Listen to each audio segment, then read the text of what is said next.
Hola nuevamente y bienvenidos a la segunda parte del equilibrio químico, la reacción que nunca para. Acabamos de ver el concepto de equilibrio dinámico, constantes de equilibrio. Vamos a ver ahora las características del equilibrio.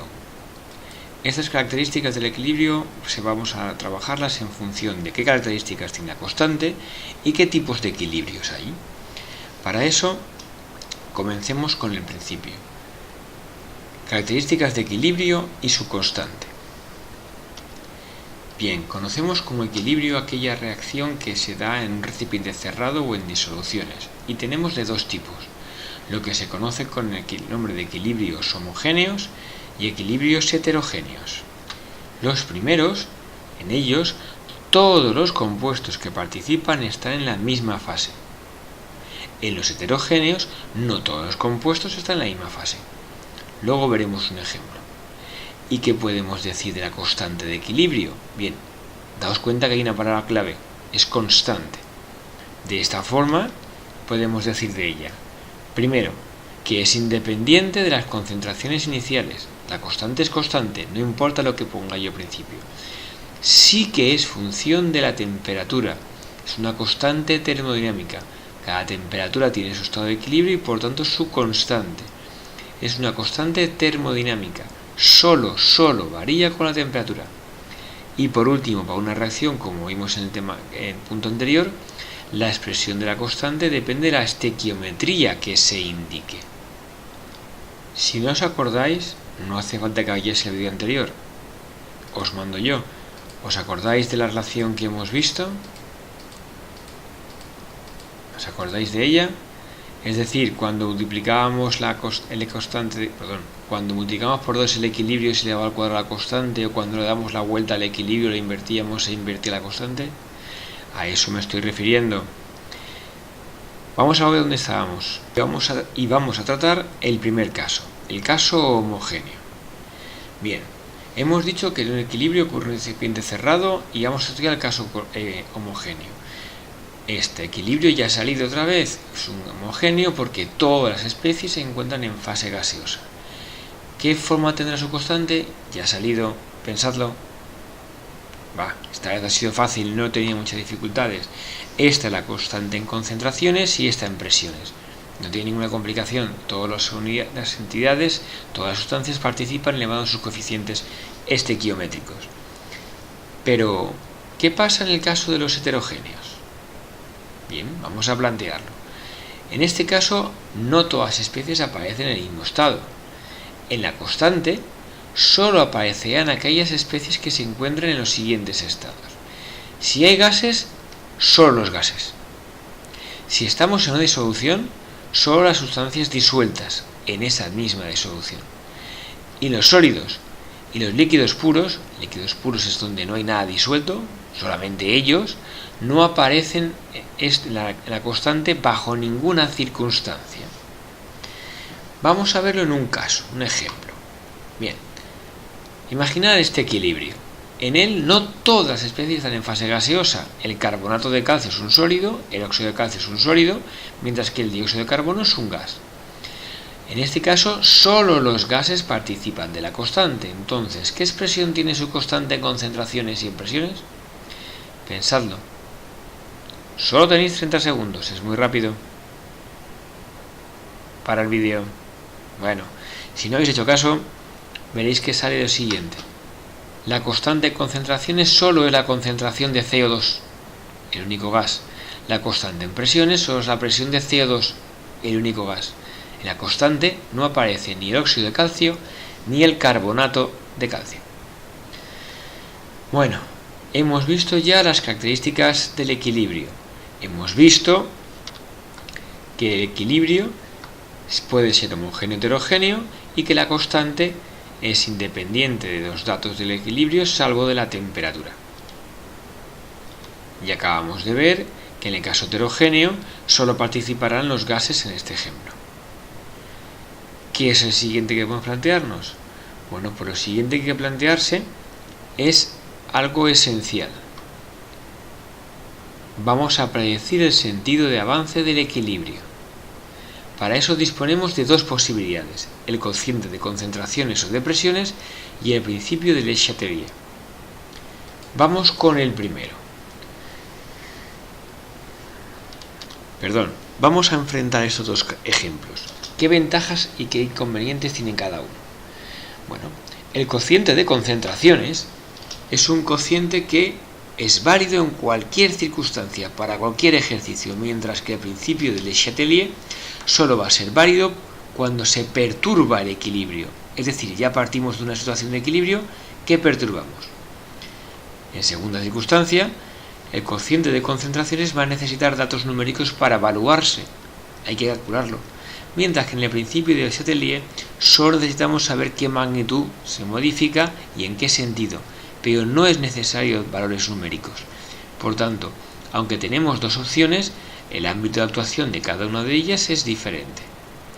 Siempre puede aplicar el cociente, pero necesitar números. Chatelier solo se puede hacer cuando se perturba un equilibrio, pero carece de esa necesidad numérica. Bien, trabajemos con el primero, con el cociente de concentraciones. Primero, recordar, validez en cualquier circunstancia. Y la pregunta es evidente.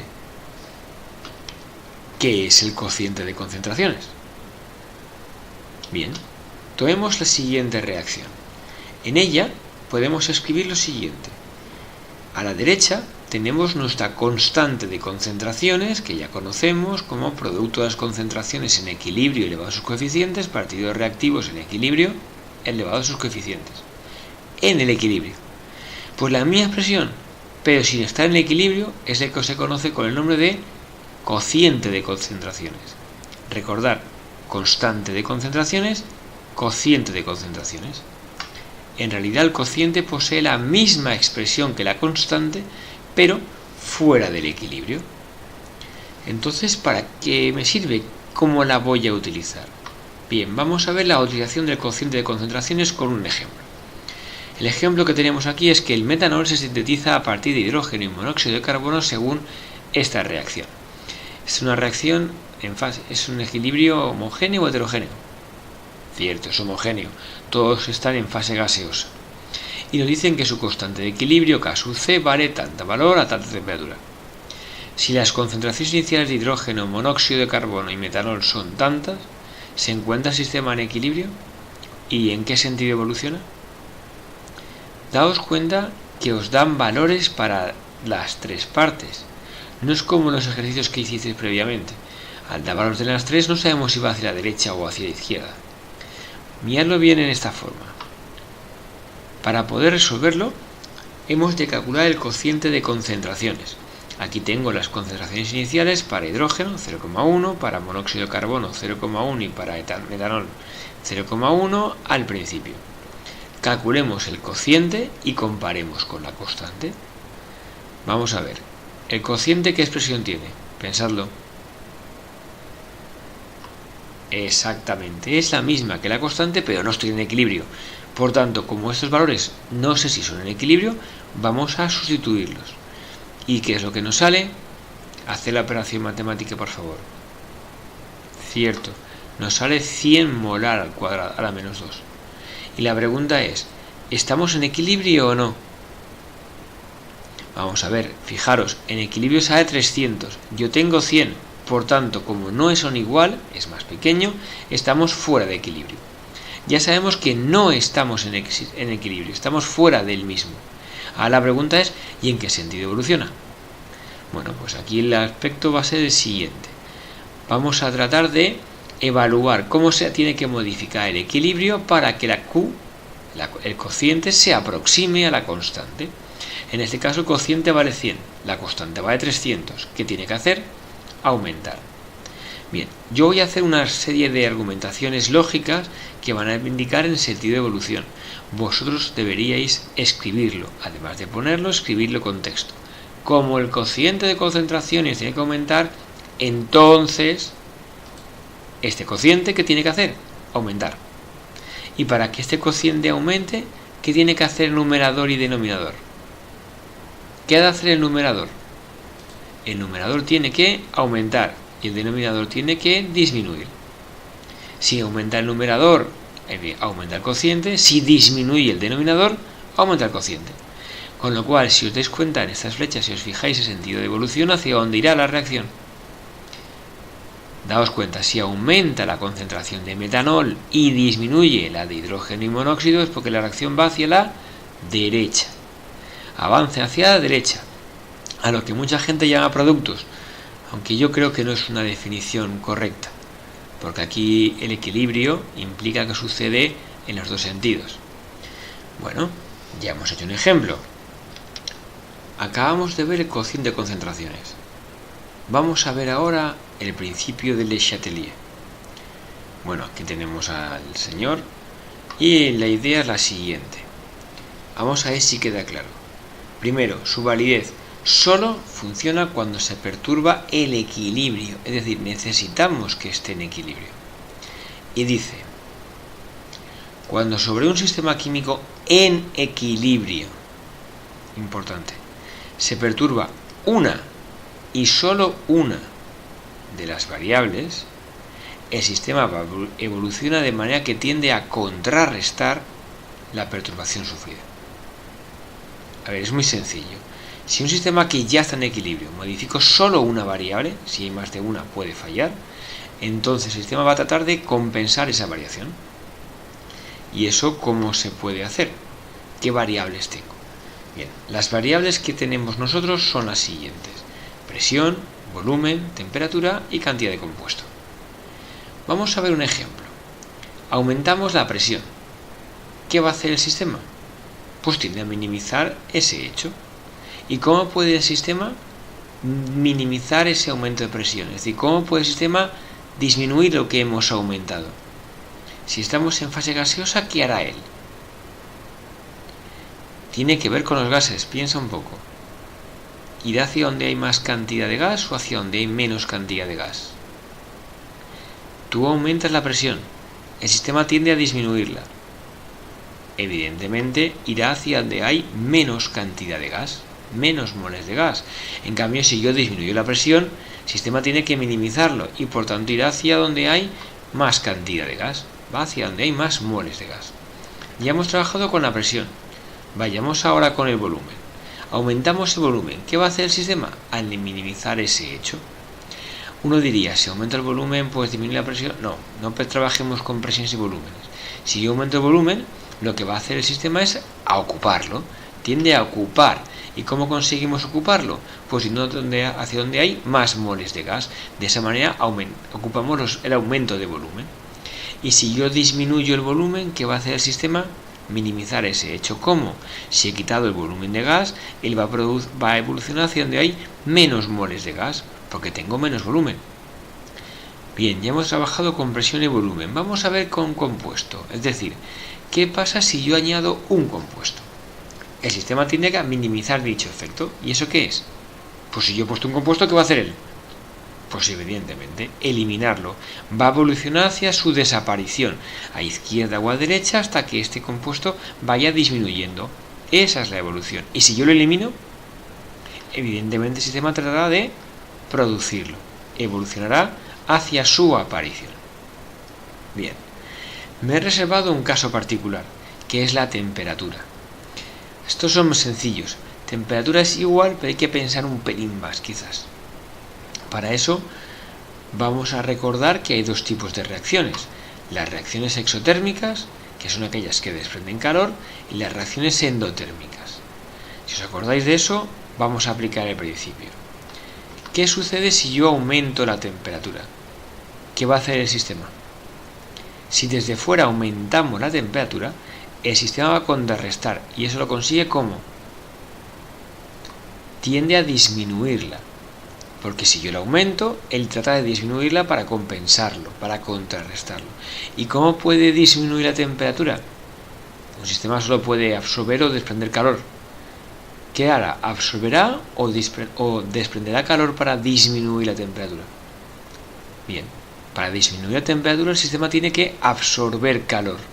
Si absorbe calor, disminuye la temperatura. ¿Y cómo se llaman las reacciones que absorben calor? ¿Exotérmicas o endotérmicas? Correcto. Una reacción que absorbe calor es la endotérmica, por tanto un aumento de temperatura favorece la reacción endotérmica. Y en consecuencia, si disminuye la temperatura, el sistema tiende a aumentarla, eso evoluciona desprendiendo calor y por tanto favorece la reacción exotérmica. Vamos a ver un ejemplo de este tipo. Vamos a ver. Imaginad esa reacción. Esa reacción es carbono sólido más hidrógeno para producir metano. Y nos dice que la entalpía de este proceso es menos 75. Me está diciendo que la reacción directa, siempre la directa, es exotérmica, desprende calor. En consecuencia, la contraria tiene que ser endotérmica. Bien, yo aumento la temperatura, ¿hacia dónde va a ir?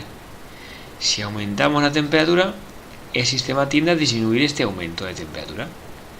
Y para disminuirlo tiende que absorbe calor. Absorber calor significa favorecer la reacción endotérmica. Lo acabamos de ver. Y eso significa que va hacia izquierda o hacia derecha. Si favorece la endotérmica, evidentemente va hacia la izquierda, hacia reactivos.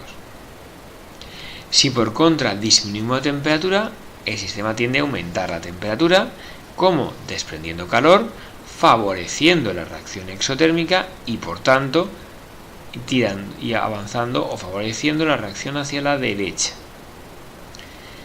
¿De acuerdo? Bueno, hasta aquí tenemos el significado del cociente de concentración y Chatelier.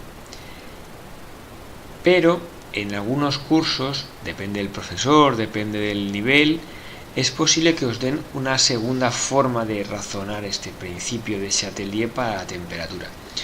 Y en realidad es analizar la temperatura mediante lo que se conoce con el concepto de análisis termodinámico y evaluación de la constante en función de la temperatura. Hemos dicho que la constante es una constante termodinámica. ¿Os acordáis? Es decir, la constante sí que depende de la temperatura. En realidad, la dependencia de esta constante con la temperatura depende de esta expresión, muy similar a la ecuación de Arrhenius para la constante cinética, con la salvedad de que arriba aparece la energía libre.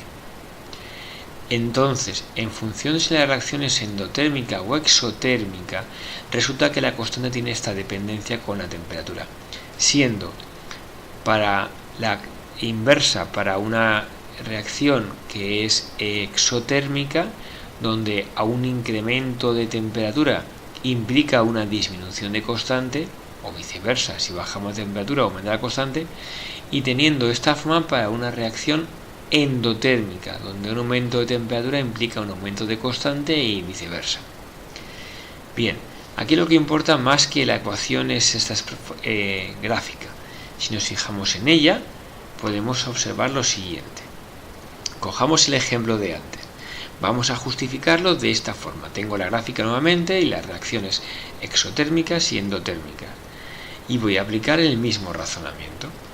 Como la reacción es exotérmica, la reacción directa es exotérmica, entonces un aumento de temperatura tiene que significar una disminución de constante. Por tanto, si la temperatura aumenta, disminuye la constante. Si la constante disminuye, el cociente disminuye. Si el cociente disminuye es porque el numerador disminuye y el denominador aumenta. Y eso solo tiene una lectura, que la reacción va hacia la izquierda para que disminuya el numerador y aumente el denominador. Fijaros que es el mismo razonamiento que antes. Un aumento de temperatura favorece la reacción endotérmica y en consecuencia una disminución, bajo la misma argumentación, una reacción exotérmica. Es decir, si comparamos en resumen las dos formas de justificar, según Chatelier hablábamos de que si aumentamos la temperatura el sistema tiende a disminuirla, absorbe calor, favorece la endotérmica, tira hacia la izquierda. Mientras que si justificamos según la variación de constante de acuerdo a la ecuación que hemos visto antes, para una reacción exotérmica directa, un aumento de temperatura implica una disminución de K y en consecuencia disminución del cociente y un avance hacia la izquierda. Bueno, con todo esto vamos a dar por finalizada la segunda fase de equilibrio químico.